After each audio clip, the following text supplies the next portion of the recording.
Most एंगे information में। आज मैं एक नई इन्फॉर्मेशन लेके आया हूँ जो कि एसएससी जीडी 2023 की न्यू वैकेंसी जो आने वाली है उसके बारे में आपको बताने वाला हूँ और उसका फुल डिटेल आपको देने वाला हूँ। जो पिछला नोटिफिकेशन आया था 2022 का उसी के हिसाब से दूंगा कि आपकी योग्यता क्या होगी, आपको क्या से मतलब कितनी रनिंग होगी, कितनी हाइट लेगी और क्या सिलेबस रहेगा, इन सभी के बारे में आपको फुल डिटेल देने के लिए आया हूँ।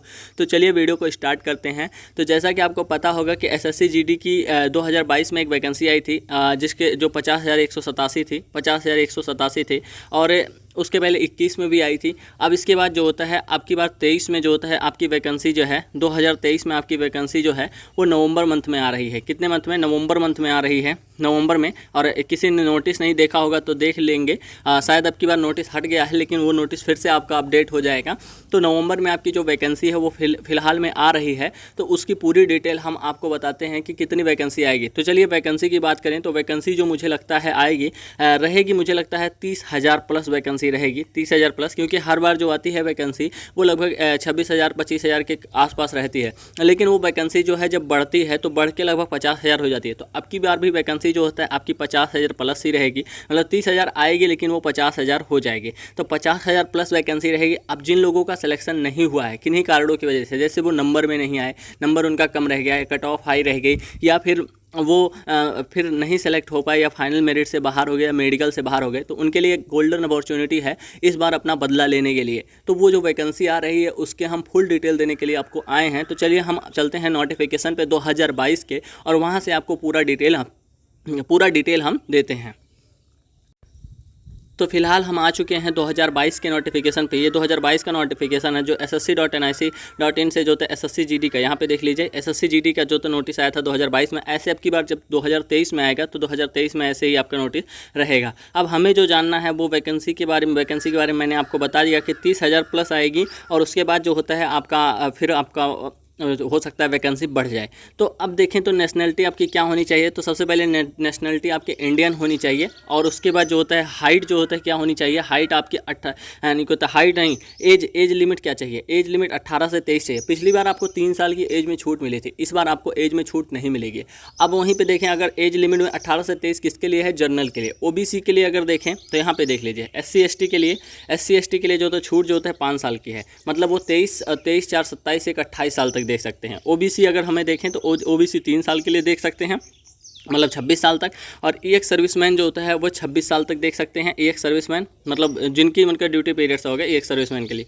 चिल्ड्रन जो होता है 5 साल के, यानी कि चिल्ड्रन जो 1984 के दंगे में थे 5 साल की छूट है। उसके बाद जो होता है चिल्ड्रन डिपेंडेंट विक्टिम किल्ड, ये सभी लिखा हुआ है, ये 8 साल की इनको छूट है। वहीं पे चिल्ड्रन डिपेंडेंट जो होता है विक्टिम किल्ड 1984, ये सब 10 साल की छूट है। ये जनरल OBC ST के लिए है, SC ST के लिए। अगर हम देखें तो और नीचे चलें तो इसके बारे में और क्या डिटेल है, ये सभी अभी दिया हुआ है।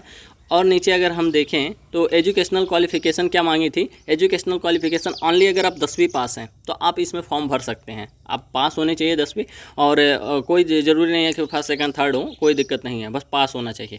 उसके बाद अगर हम देखें तो NCC के मार्क जो होता है बोनस मार्क मिलेंगे आपको। NCC सर्टिफिकेट के 5%, B के जो होता है 3% और A के जो होता है 2% मिलने चाहिए आपको। उसके बाद जो होता है अगर हम नीचे देखें हाउ टू अप्लाई, तो जब फॉर्म आएगा तो ssc.nic.in से जो होता है ऑनलाइन कर सकते हैं। उसके बाद अगर हम नीचे देखें तो एप्लीकेशन फ़ीस जो होती है वो 100 रुपये रखी जाती है। एप्लीकेशन फ़ीस जो होता है 100 रुपये रखी जाती है।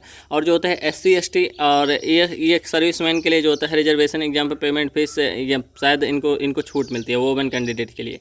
उसके बाद अगर हम देखें तो ये सभी आपके जो होता है रीजन है जहाँ से, मतलब जैसे आप जिस राज्य से आते हैं, जैसे हम लोग का सेंट्रल रीजन आता है, हम लोग उत्तर प्रदेश बिहार में सेंट्रल रीजन में आते हैं, तो ये सभी आप रीजन देख लेंगे। उसके बाद अगर हम नीचे चलें तो आपके जो होता है ये देख ले कंप्यूटर बेस्ड एग्जामिनेशन में आपका क्या होगा।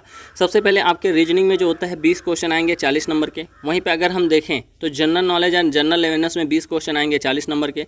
उसके बाद देखें मैथमेटिक्स में तो जो होता है 20 क्वेश्चन आएंगे 40 नंबर के। और हिंदी इंग्लिश में से आपको एक चूज करना रहेगा, वहाँ पर 20 क्वेश्चन आएंगे 40 नंबर के। टोटल जो होता है 60 मिनट का जो होता है टाइम रहेगा। उसके बाद जो होता है ऑल क्वेश्चन जो होता है ऑब्जेक्टिव टाइप रहेंगे और जो होता है 0.50 की जो होता है निगेटिव मार्किंग रहेगी। उसके बाद जो होता है आपकी निगेटिव मार्किंग रहेगी। एक क्वेश्चन जो होता है वो 2 नंबर का होगा। एक क्वेश्चन जो होता है वो 2 नंबर का होगा, और 2 नंबर का होगा एक क्वेश्चन, और वहीं पे आपको 80 क्वेश्चन है तो 160 नंबर का पेपर होगा।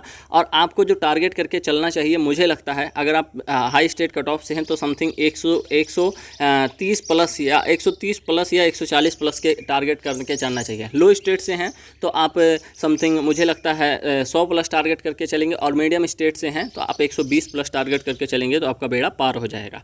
वहीं पर अगर हम देखें तो रीजनिंग के जो सिलेबस हैं वो क्या क्या हैं, एनालिटिकल एप्टीट्यूड, एबिलिटी, ऑब्जर्वेशन, और उसके बाद जो होता है पैटर्न, उसके बाद आपका देखें तो स्प्लाइजेशन, विजुएशन, ये सभी आप देख लेंगे। उसके बाद जो होता है जनरल नॉलेज में आपके जो सेम सब्जेक्ट आते हैं, हिस्ट्री, ज्योग्राफी, पॉलिटी, उसके बाद जो होता है स्ट्रेटेजी के करंट अफेयर्स, ये सभी से आते हैं, साइंस से आते हैं। एलिमेंट्री मैथमेटिक्स से अगर हम देखें तो मैथमेटिक्स से नंबर सिस्टम आ गया, रिलेशनशिप आ गया, होल नंबर आ गया, ये सभी देख लेंगे।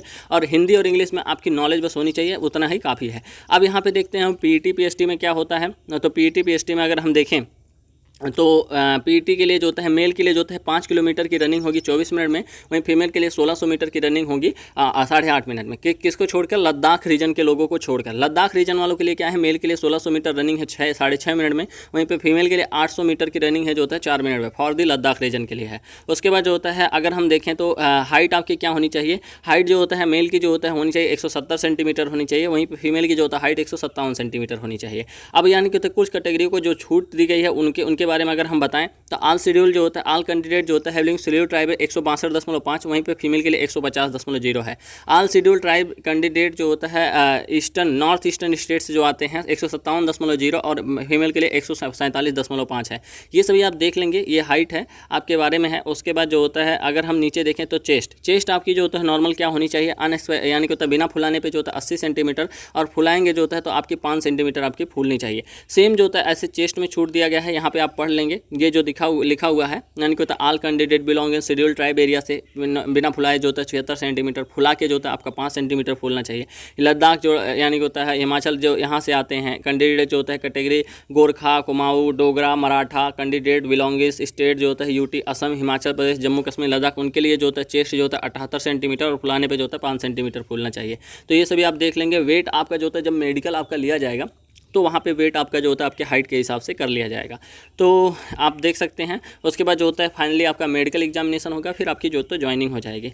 तो यहाँ पे जितने भी मतलब डाउट थे आपके वो मैंने आपको बता दिया है। तो और आपके डॉक्यूमेंट क्या क्या होने चाहिए, आपके पास आधार कार्ड होना चाहिए, उसके बाद जो होता है voter ID, driving licence, PAN card, कुछ भी होना चाहिए, passport size photo, ID card हो जाएगा। उसके बाद जो होता है जो भी सर्टिफिकेट मांगा है वो होना चाहिए, क्योंकि जब आप ज्वाइनिंग करेंगे तो आपका मतलब सब कुछ लगेगा। तो मोड ऑफ सिलेक्शन के लिए जो होता है आपको मिनिमम लाना कितना रहेगा, तो यूआर के लिए 30% लाना रहेगा, और उसके बाद जो होता है ओबीसी डब्ल्यूएस के लिए 25%, और वहीं पर जो होता है आल कैटेगरी जो होता है, आल अदर कैटेगरी में जो होता है 20% लाना रहेगा।